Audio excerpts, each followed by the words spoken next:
L'info éco avec Capital. Le chiffre du jour de 1 à 19. Il s'agit des numéros des départements dont les habitants doivent signer leur déclaration de revenus 2021 avant ce mercredi 26 mai à 23h59. Cette date limite concerne également les contribuables non résidents qui ont perçu des revenus imposables en France. Passé ce délai, les foyers fiscaux en question s'exposent à une majoration de 10% de leur impôt sur leurs revenus, et même jusqu'à 40% s'ils tardent trop après la réception d'une mise en demeure de l'administration fiscale. Si vous ne vous êtes pas encore acquitté de votre tâche, vous n'avez donc plus un instant à perdre. Plus d'infos pratiques sur votre déclaration et les dates qui comptent sur capital.fr.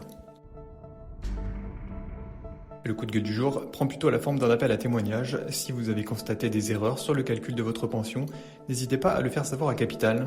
Sachez d'ailleurs que vous n'êtes pas les seuls concernés. D'après un rapport de la Cour des comptes publié le 18 mai dernier, en 2020, près d'une retraite liquidée sur 6 comportait une erreur.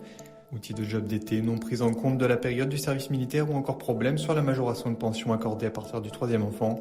La liste des erreurs possibles est longue. À vos claviers, détaillez-nous votre situation. L'info pratique du jour concerne les contribuables en difficulté au moment de remplir leur déclaration de revenus. Depuis le mardi 25 mai jusqu'au vendredi 28 mai, ces foyers fiscaux peuvent bénéficier de l'aide des experts comptables dans le cadre de l'opération Allo Impôt 2021. Heures supplémentaires défiscalisées, crédit d'impôt pour abandon de loyer, prorogation de votre engagement de location en Pinel. Ces professionnels se chargent de répondre gratuitement à toutes vos questions. Et si vous souhaitez profiter de leur expertise, un seul numéro vert à composer, le 08 065 432, entre 9h et 18h et même jusqu'à 21h jeudi 27 mai. Plus d'infos sur capital.fr. Et on termine par la nouvelle aide accordée aux commerçants qui ont souffert de la crise liée à l'épidémie de Covid-19. Les commerces de détail spécialisés dans l'habillement, les chaussures, la maroquinerie, les articles de sport ou encore les voyages pourront bénéficier de ce nouveau dispositif dès lors qu'ils ont moins de 50 salariés dont le chiffre d'affaires est inférieur à 1 million d'euros.